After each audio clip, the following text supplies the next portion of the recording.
दर्शकबिन नमस्कार। नीति, विधि, नेतृत्व र सिद्धान्तको विषयमा बहस गरिने यो कार्यक्रम रिपोर्टर संवादमा स्वागत छ। म लक्ष्मी प्रसाद थेनुपाने। हामीले देश विकास हुनुपर्छ, देशमा समृद्धि हुनुपर्छ र देशका राजनीतिक दलले जनताको पक्षमा, ती सर्वहारा जनताको पक्षमा काम गरिनुपर्छ भनेर बहस गरिरहेका छौँ। हाम्रो देशको अन्तर्राष्ट्रिय सम्बन्धहरू पनि सुदृढ हुनुपर्छ र नेपाली जनताले जुनसुकै देशमा गए पनि स्वतन्त्र रूपमा बाँच्न पाउनुपर्छ भन्ने हाम्रो बहस छ। तर नेपालसँग भएका अन्तर्राष्ट्रिय सन्धि सम्झौताहरू जसरी देशको हित हुने र देशको लागि राम्रो हुने खालका सन्धि सम्झौताहरू मात्रै हुनुपर्छ, देशको लागि भलो हुने सन्धि सम्झौताहरू गरिनु हुँदैन भनेर हाम्रो बहस यसमा केन्द्रित छ। आज हामी बहस गर्नेछौँ नेपालको लागि जसरी एमसीसीको चर्चा परिचर्चा र बहस भइरहेको छ, यो एमसीसी के हो र के होइन, यही विषयमा द्वन्द्व भइरहेको छ।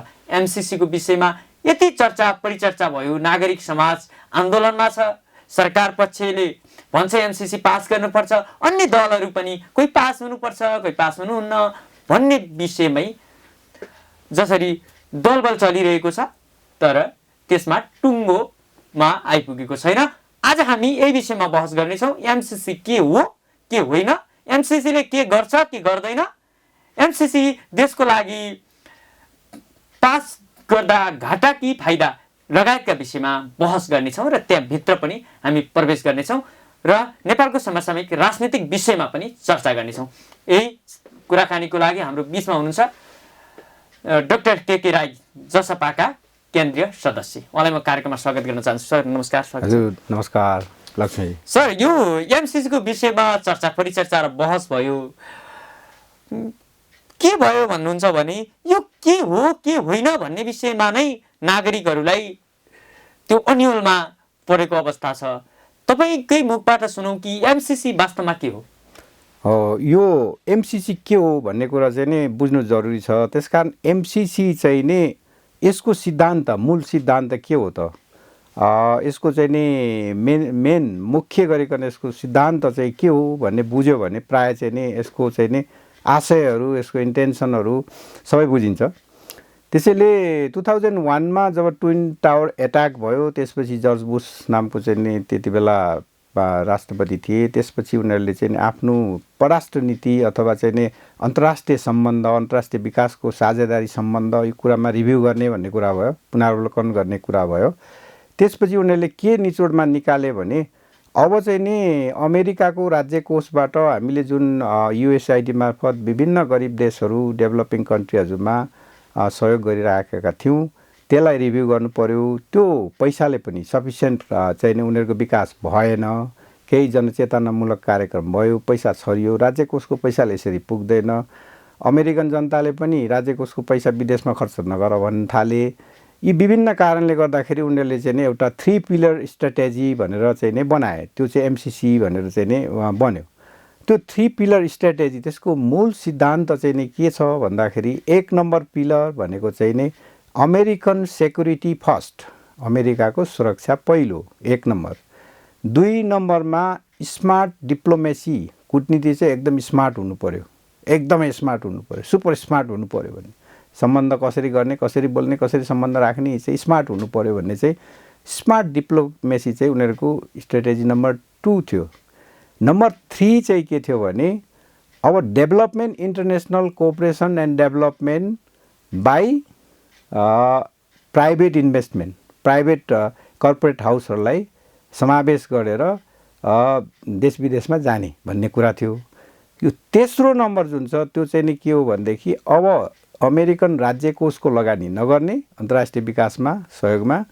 अब चाहिँ नि यो प्राइभेट कर्पोरेट हाउस, अब किनभने झन्डै 39% अफ द ग्लोबल एसेट भन्छ, झन्डै 39% संसारको सम्पत्तिहरूमा ग्लोबल एसेट भनेको संसारकै सम्पत्तिहरूमा 39% चाहिँ अमेरिकामा थियो त्यस बेला, अहिले पनि घट्दै गइरहेछ। अनि उनीहरूले चाहिँ के भने त्यो सम्पत्ति एसेटहरू कसको हातमा छ भन्दाखेरि अति धनाढ्य मल्टिबिलियनरहरूको हातमा छ। त्यो धेरै अमेरिकन छन्। त्यस कारणले ती धनाढ्यहरू जो प्राइभेट सेक्टर कर्पोरेट हाउस भनेर भनिन्छ, ती चाहिँ नि प्राइभेट हाउसहरूलाई चाहिँ नि अब हामीले गभर्मेन्टले सेक्युरिटी दिएर विदेशमा लगानी गर्ने भन्ने पोलिसी हो। यो 3टा पोलिसीले गर्दाखेरि के देखिन्छ भन्दाखेरि एमसिसी चाहिँ अमेरिकन राज्य कोषको पैसा होइन, त्यो प्राइभेट कर्पोरेट हाउसहरूको पैसा हो। त्यसकारण त्यो इन्भेस्टमेन्ट हुन्छ, बाहिर इन्भेस्टमेन्ट हुन्छ, उनीहरूले फर प्रफिट नै इन्भेस्टमेन्ट गर्ने हो।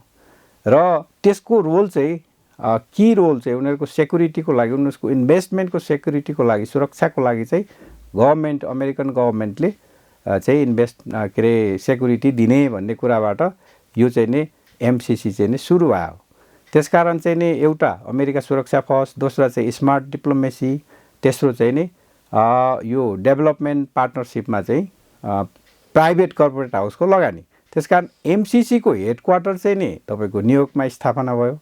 त्यसपछि त्यहाँको जुन बोर्ड अफ डाइरेक्टर भन्ने छ एमसिसीको, बोर्ड अफ डाइरेक्टरमा 2 जना मात्रै सरकारी मान्छे छन्, जस्तो चाहिँ उनीहरूले फिनान्स सेक्रेटरी भन्छ एकजना, र अर्को चाहिँ नि फरेन मिनिस्टरलाई चाहिँ नि तपाईँको फरेन सेक्रेटरी होइन भनेपछि हाम्रो हिसाबले हेर्दाखेरि परराष्ट्र मन्त्री अध्यक्ष हुन्छ, उपाध्यक्ष चाहिँ नि त्यहाँको अर्थमन्त्री हुन्छ, बाँकी सबै कर्पोरेट हाउसका मान्छेहरू हुन्छ, एउटा सिइओ हुन्छ, त्यो पनि प्राइभेट कम्पनीकै मान्छेहरू हुन्, प्राइभेट कर्पोरेट हाउसकै मान्छेहरू हुन्। भनेपछि मेजोरिटी मान्छेहरू को छन् त त्यहाँ भन्दाखेरि प्राइभेट कम्पनीहरूको मान्छेहरू। त्यो कोष चाहिँ नि अब अमेरिकन गभर्मेन्टले लगानी गर्ने वातावरण कसरी गर्छ भन्दाखेरि पहिला कानुन बनाइदिन्छ, तिम्रो पैसा डुब्दैन। त्यस कारण अर्को चाहिँ के गरिदिन्छ भन्दा त्यो सम्बन्धित पार्टनर कन्ट्री भन्छ, त्यो पार्टनर कन्ट्रीमा इम्प्लिमेन्टिङ एजेन्ट्सहरू राख्छौँ हामी, त्यसलाई एमसिसी भन्दैन, एमसिए भन्छ, मिलेनियम च्यालेन्ज एकाउन्ट भन्छ, उनीहरूको कार्यान्वयन गर्ने इकाइ हो पार्टनर कन्ट्रीमा। अनि चाहिँ त्यसपछि त्यहाँ कानुन बनाइदिन्छौँ र सुरुको लगानी एडमिनिस्ट्रेटिभ कस्ट आदि इत्यादि एडभोकेसी कस्ट यिनीहरू सबै पैसा चाहिँ यो पैसा चाहिँ नि उनीहरूकै देशको एमसिसीको मुख्य उद्देश्य चाहिँ के हो? मुख्य उद्देश्य के हो भने अमेरिकाले आफ्नो चाहिँ नि प्रभुत्व जमाउने हो। आर्थिक मात्रै, सामरिक पनि हो। सामरिक र आर्थिक प्रभुत्व चाहिँ नि देशभरि गरिब कन्ट्रीहरूलाई इन्फ्लुएन्स गरेर देशभरि आफ्नो प्रभुत्व जमाउने। त्यसो भने नेपालको लागि एमसिसी घातक छ, एमसिसी पास भयो भने देशलाई घातक हुन्छ भन्ने तपाईँको धारणा हो? अब घातक चाहिँ कुन हिसाबले घातक हुन्छ भनेर भन्नुहुन्छ भने एमसिसी र यो आइपिएस चाहिँ जोडिएको छ। आइपिएस चाहिँ के हो भन्दाखेरि चीनलाई घेर्ने रणनीति हो, चीनलाई हान्ने रणनीति हो।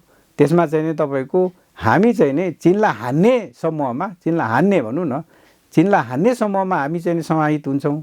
अनि चीनलाई हान्न थालेपछि चीनले पनि यता हान्लान् होइन, त्यो एउटा भयो। दोस्रो चाहिँ उसले गर्नु खोजेको अहिलेको चाहिँ नि त्यो तपाईँको चाहिँ नि यो 55 अरब भनौँ न, 55 अरब लगानी भनेको के बनाउँदैछन् त त्यो तपाईँले बुझ्नु पऱ्यो नि, जनताले बुझ्नु पऱ्यो नि के बनाउँदैछन् त। त्यसको 85 लगभग 85% पैसा झन् 15-20% त एडमिनिस्ट्रेटिभ कस्ट हुन्छ होइन, एडमिनिस्ट्रेटिभ कस्ट हुन्छ। अनि अलिकति चाहिँ नि सडक मर्मत भन्छ होइन, तर ठुलो हिस्सा चाहिँ नि 80% बढी प्रतिशत हिस्सा चाहिँ कहाँ के बनाउँदैछन् भन्दाखेरि क्रस बोर्डर ट्रान्समिसन लाइन हो। त्यो 400 kVA को होइन, 400 kVA को transmission line, cross border transmission line भनेको बुटोलदेखि गोरखपुर लाने ट्रान्समिसन लाइन हो। अनि हामीसँग त्यसले चाहिँ के विकास गर्छ, हामीसँग अलरेडी 400 kVA को क्रस बोर्डर ट्रान्समिसन लाइन छ। कहाँ छ भन्दाखेरि ढल्केवरदेखि मुजफ्फरपुरमा छ, त्यो भर्खरै कम्प्लिट भएको छ, अलरेडी छ नि। अनि अर्को किन चाहियो त भन्दाखेरि गोरखपुरमा उनीहरूले पावर हाउस बनाउने, छुट्टै एमसिएको पावर हाउस बनाउने, उनीहरूलाई चाहिँ नि उनीहरूलाई धेरै बिजुलीको खाँचो छ किनभने जनसङ्ख्या ठुलो छ, उनीहरूको रिसोर्सेस कम छ। त्यस कारण नेपालको चाहिँ नि महाकाली त पहिल्यै लगिसके होइन, संसदबाटै पास गरेर छलछाम सबै गरेर चाहिँ नि पास गरेर लगिसके। बाँकी रहेको ठुला नदीहरू को भन्दाखेरि गण्डकी र कोशी हो। अब यो एमसिए मार्फत त्यो ठुलो नदी र त्यसको ट्रिब्युटरिज भन्छ, जनै नेपालमा 6000 नदी नाला छ, त्यो सबै चाहिँ नि त्यसको पावर हाउस चाहिँ कहाँ हुने भयो, गोरखपुरमा हुने भयो। त्यसको प्रोडक्सन एन्ड सप्लाई भन्ने छ, production and supply and sales त्यसको अथोरिटी कसले पाउँछ भन्दाखेरि अमेरिकन अथवा international corporate house private corporate हाउसले पाउने भयो।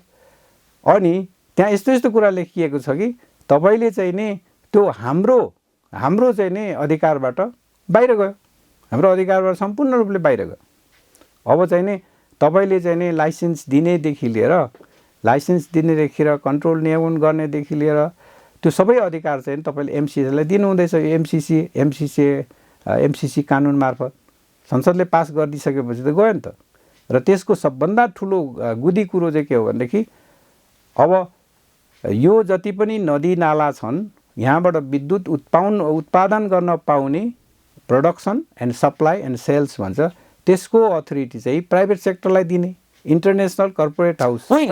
तपाईँ जसरी भनिराख्नु भएको छ एमसिसी देशको लागि राम्रो छैन, यो घातक हुन्छ, देशको विकास हुँदैन, समृद्धि हुँदैन, उनीहरूले आफ्नो स्वार्थको लागि एमसिसी एउटा प्रयोग गरिरहेका छन् भनेर भनिरहँदा संसदमै भएका राष्ट्रियता, लोकतन्त्र, समाजवादका निम्ति लडेका नेताहरू एमसिसी केही पनि होइन पास गर्नुपर्छ भनेर खुलेआम बोलिरहेका छन् नि त। तपाईको कुरा पत्याउने कि ती संसदमा प्रतिनिधित्व गर्ने, राज्यमा प्रतिनिधित्व गर्ने, सरकार चलाउनेहरूका कुरा पत्याउने नेपाली जनताले? अब त्यहाँ चाहिँ नि शब्द नबुझ्ने मान्छेहरू धेरै छन् होइन। पर्पुचुअल भन्छ त्यो चिरस्थायी, संसदमा शब्द नबुझ्ने मान्छे धेरै छन् त्यो अङ्ग्रेजी नबुझ्ने, किनभने त्यो तपाईँको प्रपोजलमा यी वर्डहरू छन् पर्पुचुअल, पर्मानेन्ट, चिरस्थायी। एमसिसी यस्तो हो भनेर लेखाएको छ, त्यो कतिजनाले बुझाएको छन् है। अनि इर्रेभोकेबल भनेको छ, कहिले क्यान्सल नहुने भनेको छ होइन। एसाइनेबल भनेको छ, एसाइनेबल भनेको राइट्स अधिकार र तपाईँको लाइसेन्स अथोरिटी, यो सबै चाहिँ त्यसलाई दिने हो। त्यो शब्द छ नि त त्यहाँ जति छ त्यो एउटा दुईवटा शब्दले त सबै सिधाइदिएछ। त्यो त बुझ्दैनन् उनीहरूले।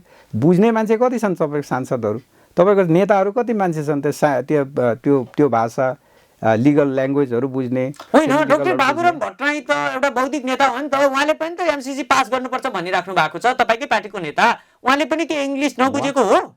होइन, उहाँहरूलाई त्यो पढ्ने फुर्सद पनि छैन होला होइन। डाक्टर बाबुराम भट्टराईले आजको दिनमा इङ्ग्लिस नबुझेरै एमसिसी पास गर्नुपर्छ भनिराख्नु भएको छ। के उहाँको स्वार्थ के छ भन्नुहोस्? होइन, उहाँको एडभोकेसी गर्दै हुनुहुन्छ, त्यो व्यक्तिगत होला। पार्टीको त हाम्रो आएकै छैन धारणा, हाम्रो जसपा नेपालको धारणा चाहिँ नि पार्टीको धारणा आएको छैन, छलफलमै छ। मेरो पनि यो व्यक्तिगत चाहिँ धारणा हो। उहाँको व्यक्तिगत धारणा आयो अथवा उहाँ कतैबाट चाहिँ इन्फ्लुएन्स हुनुभयो के हुनुभयो त्यो उहाँको कुरा हो, त्यो मलाई त्यो चाहिँ त्यसबारे थाहा छैन। तर जसले चाहिँ समर्थन गर्छ ती मान्छेहरूले या त बुझेर आफ्नो स्वार्थवश या केही लिएर गरेका छन् या नबुझेर गरेका छन्, यो कुरा प्रष्ट हो। जस्तो चाहिँ नेपाली काङ्ग्रेसका मान्छेहरू चाहिँ प्रजातन्त्रको लागि यो रखवाला हो, यो गार्जेन हो भनेर जे भन्छ अमेरिकाले त्यसको लागि खुट्टाले टेकेर भए पनि साथ दिनुपर्छ। पैसा आयो भने त झन् अब यो स्वार्थहरू मिल्यो होइन। अब प्रजातन्त्रको परिभाषै फरक भइसकेको छ अहिलेको इरामा होइन। प्रजातन्त्रको लागि रखवाला, प्रजातन्त्रको रखवाला अमेरिका हो त। इराकमा गर्यो होइन, इराकमा के गर्यो, सिरियामा के गर्यो, अफगानिस्तानमा के गर्यो, यी कुराहरू चाहिँ इरानमा एट्याक गर्दाखेरि के गर्यो, राजाको चाहिँ नि रखवाली गर्यो नि त 28 वर्षसम्म होइन। त्यो प्रजातन्त्र विरोधीहरूलाई हाने, मारे, जेल हाल्ने, यी प्रजातन्त्रको रखवाली भनेर चाहिँ नि जुन हिसाबले उनीहरूले चाहिँ नेपाली काङ्ग्रेसले अहिले रखवालीको चाहिँ नि परिभाषा दिएछन् त्यो चाहिँ होइन। जसपा नेपालको एउटा केन्द्रीय सदस्य पनि हुन्छ, राजनीतिक रूपमा धेरै समय बिताइसकेको मान्छे, एउटा अन्तर्राष्ट्रिय राजनीतिकलाई पनि नजिकबाट निहालेको र अध्ययन गरेको मान्छे हुनुहुन्छ।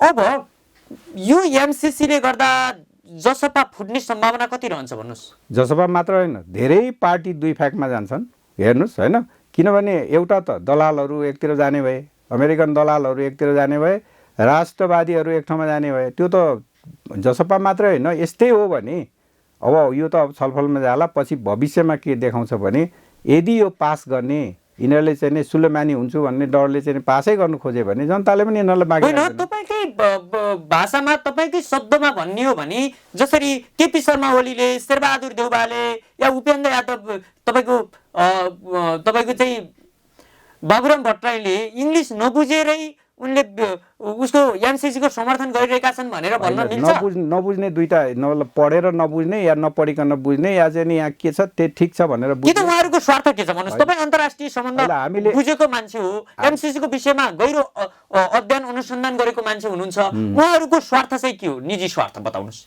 अब यो के छ भने अहिले चाहिँ नि तपाईँको इन्डिया अमेरिका कोलाबोरेसन मिलिट्री एक्सर्साइजहरू चलिरहेछ। हाम्रो चाहिँ नि यही गण्डकीको चाहिँ नि पछाउँदै तपाईँ मुस्ताङ हिमालपारीको चाहिँ नि जिल्ला चाहिँ उनीहरूले लगभग कब्जा गरेका छन्। अहिले पनि त्यहाँ चाहिँ नि देखिन्छन् मान्छेहरू होइन।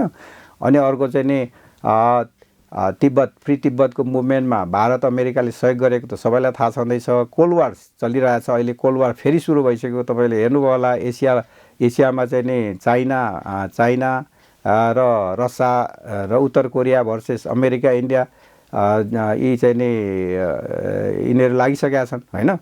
त्यस कारणले यो कोल्ड वारको सुरुवात मात्रै होइन, कोल्ड वारको सुरुवात भइसकेको छ। त्यसमा चाहिँ उनीहरूले आइपिएस भन्छ यो इन्डो पेसिफिक रणनीति ल्याइसकेका छन्। कोलाबोरेटिभ मिलिट्री एक्सर्साइजहरू सुरु भइसकेका छ। नेपालमा त्यो देखिसकेका छ। एमसिसी उनीहरूको चाहिँ नि एउटा स्ट्रेटेजीको पार्ट हो भनेर उनीहरूकै सम्बन्धित मान्छेले, अथराइज मान्छेले चाहिँ नि सहायक मन्त्री जस्तो मान्छेले भनिरहेछ MCC is a part of IPS भनेर।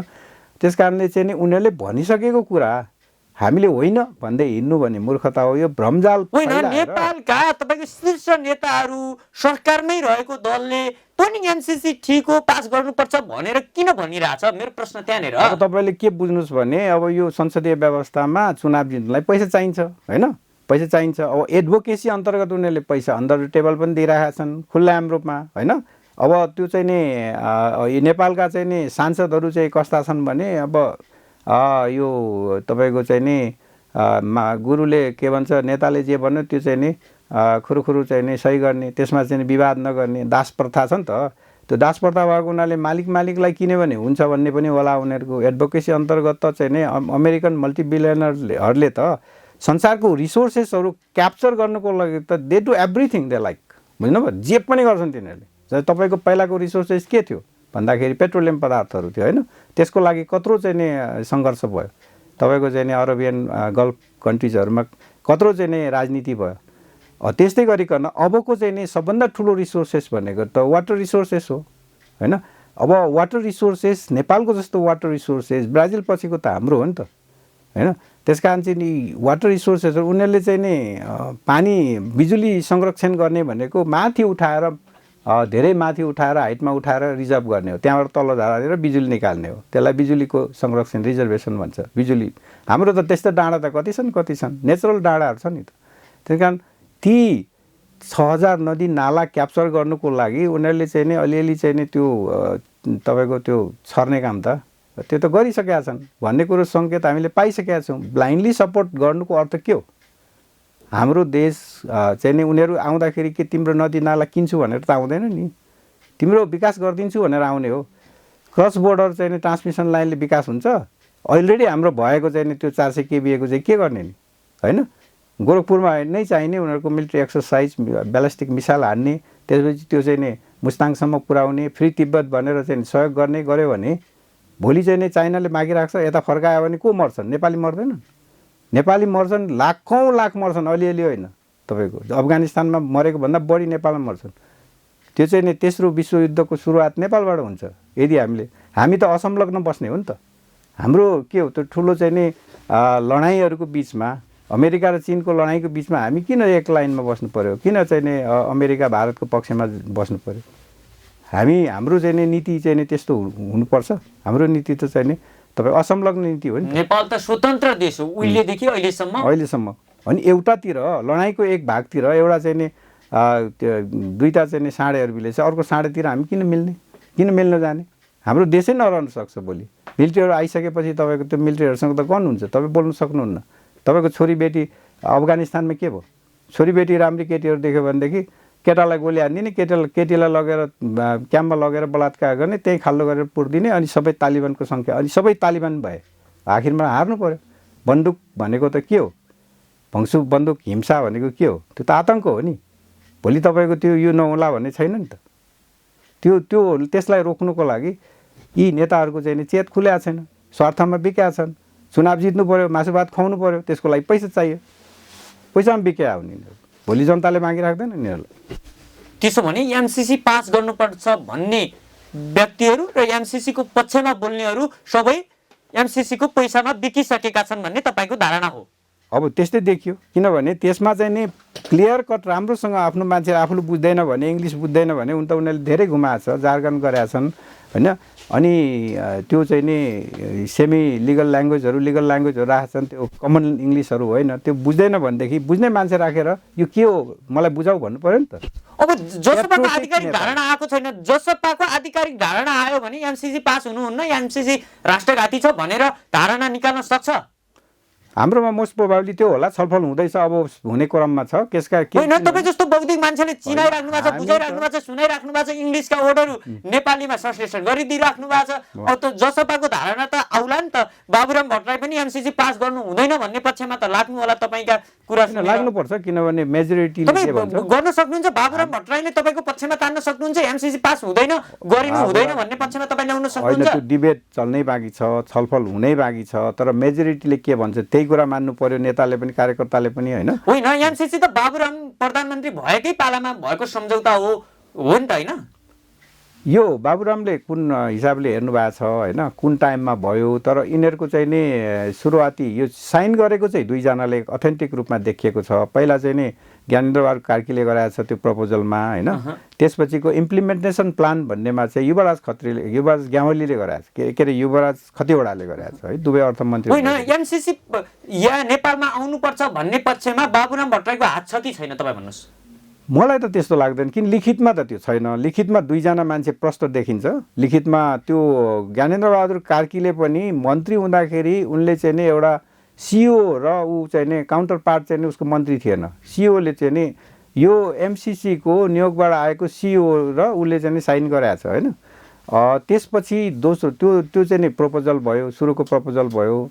अगाडिको चाहिँ नि इन्टेन्सन होला, के होला, छलफल होला, तर लिखितमा पास भएको दस्तावेज भनेको सुरुमा ज्ञानेन्द्रबहादुर कार्कीले गराएको छ। दोस्रो चाहिँ नि 2019मा चाहिँ यो खतिवडाजीले, युवराज खतिवडाजीले गराएको। जसपा नेपालको आधिकारिक धारणा चाहिँ के आउँछ त?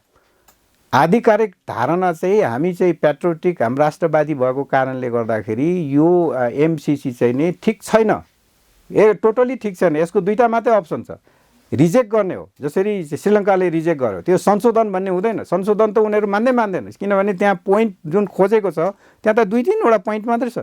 हामीलाई सम्पूर्ण अधिकार दियो होइन, यो पर्मानेन्ट हुन्छ र चाहिँ नि अब चाहिँ नि आउने त्यो अबको रिभर रिसोर्सेसबाट, अबको नदी नालाबाट विद्युत उत्पादन गर्ने अधिकार चाहिँ कर्पोरेट हाउस, निजी कर्पोरेट हाउसलाई, प्राइभेटलाई देऊ भन्ने पोइन्ट हो। त्यही छोडेर त एनसीसी आउँदैन। त्यस कारण संशोधन भन्ने चाहिँ खेल हो, जाल हो। यो चाहिँ नि संशोधन भनेको चाहिँ तपाईँको वर्डको संशोधन भनेको चाहिँ त्यहाँ भएभरको वर्डमा विकासको मात्रै कुरा छ, जबकि विकास एक पनि हुँदैन त्यहाँबाट। त्यस कारण त्यो संशोधन भन्ने पनि पास गर्नेवालाहरूको भाषा हो, जनतालाई झुकाउने। संशोधन भन्ने शब्दै ठिक छैन त्यहाँ, संशोधन भन्ने हुँदैन, उनीहरूले पनि भनिसक्यो संशोधन भन्ने हुँदैन भनेर। त्यस कारणले या त यस हुन्छ या नो हुन्छ। त्यस कारण हाम्रो पार्टीले त नो नै भन्ने। संसदमा यदि बहुमत पुर्याएर पास गरिदियो भने तपाईँ के गर्नुहुन्छ? अब लडाइँ सुरु हुन्छ, द्वन्द्व सुरु हुन्छ, आन्तरिक चाहिँ तपाईँको एक किसिमको यो गृहयुद्ध हुन्छ होइन। अब यो चाहिँ नि दलालहरू र राष्ट्रवादीहरूको बिचमा ठुलो सङ्घर्ष हुन्छ, गोली चल्छ। अब फेरि चाहिँ नि तपाईँको अफगानिस्तान हुन्छ, त्यही हो, त्यो त डेफिनेटली हुन्छ। यदि एमसीसी पास भयो भने नेपालभित्र आन्तरिक द्वन्द्व हुन्छ र एक आपसमा लडाइँ हुन्छ। यो पार्टीहरू पनि कहाँ कहाँ पुग्छन् को थाहा हुँदैन। यिनीहरू त स्वार्थमा बिग्ने त अघि पछि जहिले पनि सिद्धिने नै हो नि होइन। लास्टमा जनताको पक्ष, जनताले नै जित्ने हो लास्टमा, जनताले। अब यो एमसीसीकै विषयमा जानियो भने जसपा फुट्ने सम्भावना देखिन्छ। यदि जसपा मात्र होइन, धेरै पार्टी फुट्छन्, काङ्ग्रेस पनि फुट्छ। काङ्ग्रेसको के हो, शेरबहादुर र त्यो गगन थापाहरूले जोगाउनु खोजेर जोगिन्छ, त्यहाँ बुझ्ने मान्छे छैनन् होला, बुझ्ने मान्छे पनि त होला नि। राष्ट्रवादी मान्छेहरू, पेट्रोटिक मान्छे, नेसनलिस्ट मान्छे त्यहाँ काङ्ग्रेसमा छैनन् होला, तिनीहरूले चाहिँ विद्रोह गर्न सक्छन् नि त। कि सबै दासै दास छन् त्यहाँ, अमेरिकाका दासै मात्र छन् भने त अब केही भन्नु छैन होइन भने सबै पार्टी फुट्छन्। एमालेमा पनि फुट्छ, एमाले चाहिँ नि ओली समूह र चाहिँ नि भीमरावलहरू मोस्ट प्रोबेबली उनीहरू पनि फुट्छ, अनि अरू पार्टी पनि फुट्छ, सबै पार्टी फुट्छ, एकदम फुट्छ। तपाईँको यो भनेको राष्ट्र तपाईँको मातृभूमितिर माया गर्ने र मातृभूमि बेच्ने समूहको बिचको द्वन्द्व हो। त्यसो भने महाकाली जस्तो सन्धि छैन। महाकाली त एउटा नदी थियो, अब त 6000 नदी नाला अरूलाई दिने हो। अब के गर्ने त यहाँबाट देशलाई जोगाउन, जनतालाई जोगाउन, अहिले राष्ट्रलाई जोगाउन, राष्ट्रियतालाई जोगाउन, स्वतन्त्रतालाई जोगाउन। अब पास गर्नु अगाडि नै यो कलम घुमाइएको चिजहरू पढ, बुझ, यथार्थमा बोल। यहाँ धेरै घुमाइएको छ। जैने पहिला इस्ट इन्डियाले चाहिँ विकास गरिदिन्छु इन्डियाको भन्दै आए र राज्य गरे होइन। त्यस्तै हो, यो देश चाहिँ नि अर्काको कब्जामा गयो। नदीनाला भूमि अर्काको कब्जामा गइसक्यो, तपाईँको देश खोइ होइन। यही नै हो। त्यस कारण चाहिँ नि अहिले यो बुझ्नु पऱ्यो। बुझेर अगाडि चाहिँ नि एकदम यो लहैमा नहिँड्ने, भ्रमजालमा नपर्ने सबैले बुझ्नुपर्छ र यसलाई पास गर्न दिनुहुन्न। यो चाहिँ नि मिडियाकर्मीहरूको पनि काम हो, तपाईँहरूको पनि होइन। अब यदि एमसिसी पास भएन भने नेपालबाट नेपालका अधिकांश नेताहरू हेकमा जानुपर्ने सम्भावना छ भनेर भनिएको छ, के साँचो हो? अब जानुपर्नेलाई जान दिनुहोस् न। एउटा चाहिँ नि 3 करोड नेपाली छ। यो एमसिसी पास गर्नुपर्छ भन्ने पक्षहरू जो त्यसरी अमेरिकासँग डराइरहेका छन्, तपाईँलाई लाग्छ? तपाईँ एउटा अन्तर्राष्ट्रिय राजनीति बुझ्या मान्छे। मलाई त्यस्तो लाग्दैन। यो चाहिँ नि एउटा चाहिँ नि ब्लाइन्डली अमेरिका भनेको हाम्रो डेमोक्रेसीको, प्रजातन्त्रको चाहिँ नि रखवाला हो भनेर चाहिँ नि अन्धभक्तहरू छन् नि, त्यस्ताहरू। अनि त्यस्ताहरू र अनि अर्को चाहिँ नि अहिले केही चाहिँ नि करोडमा केही अरबमा बिकेका मान्छेहरूको थोरै मान्छेहरू तपाईँको चाहिँ नि 100-150 जना मान्छे बिकेका होलान्। 3 करोड जनता त बिकेका छैन नि त। त्यस कारण चाहिँ यो त्यो बिचको द्वन्द्व हो। त्यस कारण जनताहरू सबै एक भयो भने यिनीहरू चाहिँ नि चुप लाग्छन्। होइन, यो अब अमेरिका यति शक्तिशाली देश राष्ट्र पनि हो विश्वकै, अब नेपालबाट एमसिसी पास भएन भने त्यहाँबाट आउने केही अप्ठ्यारा बाधाहरू त हुन सक्दैन? के विषयमा पनि चर्चा मैले अघि नै भने उनीहरूले बनाउने भनेको जम्मा क्रस बोर्डर 400 चाहिँ नि 400 यो उसको क्षमताको ट्रान्समिसन लाइन बनाउने हो। हामी कहाँ अलरेडी छ। ढल्केबर मुजफ्फर अलरेडी छ के, भर्खर बनिसकेकै हो। त्यो छँदैछ हामीसँग। हामीलाई भारतलाई बेच्नु पर्यो भने अलरेडी छ। हामी कहाँ चाहिँ नि तपाईँको अहिले 2000 मेगावाट पनि भएको छैन होइन। अहिले हाम्रो उत्पादन चाहिँ नि कम छ, बेच्नुपर्ने अवस्था होइन। हामीलाई चाहिँ नि सबै विद्युतीकरण, यदि 77 जिल्लालाई विद्युतीकरण गर्ने हो भने र उद्योग धन्दाहरू खोल्ने हो भने, केबल कारहरू चलाउने हो भने तपाईँका 3000 मेगावाट त हामीलाई नै चाहिन्छ नि। अनि तपाईँ चाहिँ नि विकासै गर्ने कुरा गर्नुहुन्छ भने 753वटा चाहिँ नि हाम्रो पालिका छ। सबै ठाउँमा चाहिँ नि पिच बाटो गरिदिनुहोस्, पुल बनाइदिनुहोस्, त्यहाँ बिजुली पुऱ्याइदिनुहोस्, जनताले विकास गरिहाल्छ नि। त्यो हो विकास भनेको। तपाईँको चाहिँ नि त्यो यो नचाहिने कुरा गरेर विकास भनेर गफ गर्नु यो भ्रमजाल हो क्या। यिनी देशबाट के विकास हुन्छ त? यो चाहिँ नि उनीहरूको चाहिँ हाम्रो यो कोशी र गण्डकी त्यसको करिडोरहरू सबै क्याप्चर गर्ने, त्यो भूमिहरू क्याप्चर गर्ने, हामी त्यहाँ जानु पनि नपाउने, अनि त्यसको सुरक्षाको लागि भनेर सेना ल्याउने। अनि सेनाले त्यहाँ के गर्छ भने तपाईँलाई थाहा छ के गर्छ तिनीहरूले? अफगानिस्तानमा के गरे? हिराहरू सबै उडाए। हाम्रो युरेनियम छ, एटम बम बनाउने युरेनियम छ। त्यो युरेनियम चाहिँ नि जाने हो, विदेश जाने हो। युरेनियम कति प्रिसियस छ, कति महँगो छ। यस्तै कुराहरू चाहिँ नि तपाईँको चाहिँ नि हाम्रो त क्षति नै हुन्छ नि। त्यस कारणले यस्तो कुराहरू चाहिँ नि जनताले बुझ्नुपर्छ होइन। जनताले बुझ्नुपर्छ। उनीहरूको चाहिँ नि अहिले कोलाबोरेटिभ मिलिट्री एक्सर्साइजहरू भन्छ होइन, सैनिक के भन्छ एक्सर्साइजहरू, त्यो चाहिँ नि चलिरहेछ होइन। त्यो अमेरिका र भारतको बिचमा त्यो के हो भन्दाखेरि इन्डो पेसिफिक रणनीति अन्तर्गतको पार्ट हो। त्यो उनीहरूलाई सजिलोको लागि, त्यो तपाईँको चाहिँ नि BRI-लाई काउन्टर दिनको लागि आइपिएस आएको। त्यो त छर्लङ्ग छ नि, सबैलाई थाहा छ नि त। त्यसकारण यो रोक्नको लागि सङ्घर्ष गर्ने एउटा चाहिँ नि रणनीति अमेरिकन चाहिँ भाले बनिरहेको, चाइना भाले हुन लाग्यो, रसियाले त्यसलाई साथ दियो, उत्तर कोरियाले साथ दियो भनेर चाहिँ नि हाम्रो भूमि प्रयोग गर्ने हो। त्यो स्ट्राटेजिक ल्यान्डहरू प्रयोग गर्ने हो। हिमाल पारीको देश मुस्ताङ किन जानु पर्यो? तिब्बत नजिकमा गएर हान्नलाई हो होइन। अनि गोरखपुरमा पावर सेन्टर किन बनाउनु पर्यो? ब्यालिस्टिक मिसाइलहरू एक्सर्साइजहरू सेन्टरहरू किन बनाउनु पर्यो? त्यो सबै मिलिट्री एक्सर्साइज हो। सामरिक महत्त्वको लोकेसनहरू त्यहाँ लिनको लागि यो एमसिसी आएको। हामीलाई केही पनि फाइदा छैन। हामीलाई नष्ट हुने बाहेक, देश नष्ट हुने हो, मान्छेको धेरै ज्यान जाने हो। किनभने उसले पनि हान्छ नि त, चाइनाले पनि हान्छ नि। चाइनातिर हामी चाहिँ ल नबसौँ, अमेरिकै छत्र छायामा बस्यौँ, आइपिएसकै एलाइनमा हामी गयौँ भन्ने हान्ने ठाउँ त चाइनाले हान्दा त यहाँ पर्छ नि त। अनि क्षति त हामीलाई हुने भयो नि, मान्छे त कैयौँ मर्ने भयो नि त। यो त्यो कुरा भएर एमसिसी राष्ट्रघाती छ, यो पास हुनुहुन्न भन्ने तपाईँको लाइन हो। तपाईँ अनि सबै हामीको यदि हामी नेपालको माया गर्छौँ भने भविष्यसम्म हाम्रो रिसोर्सेसहरू, यो त प्राकृतिक रिसोर्सेसहरू, यसलाई सुरक्षित राख्ने हो भने तपाईँ चाहिँ एमसिसी आउनु हुँदैन, नो एमसिसी भन्ने हो। हस्, यहाँसम्म आएर हामीलाई महत्त्वपूर्ण समय दिनुभयो, यसका लागि धेरै धेरै धन्यवाद दिन चाहन्छु। लक्ष्मीजी, मलाई पनि केही कुरा राख्ने मौका दिनुभयो, त्यसको लागि तपाईँलाई धन्यवाद छ धेरै धेरै। दर्शकबिन, आज हामीले कुराकानी गऱ्यौँ देशको समसामयिक राजनीतिक विषयवस्तु र एमसिसी सम्झौताबारे के सत्य हो र के गलत हो भन्ने विषयमा पनि चर्चा गऱ्यौँ। यो कुराकानी हेरेर तपाईँलाई जस्तो लाग्यो त्यस्तै सल्लाह सुझाव र प्रतिक्रिया दिन नभुल्नुहोला भन्दै म लक्ष्मी प्रसाद न्यौपानेलाई पनि बिदा दिनुहोस्। हस्त, नमस्कार।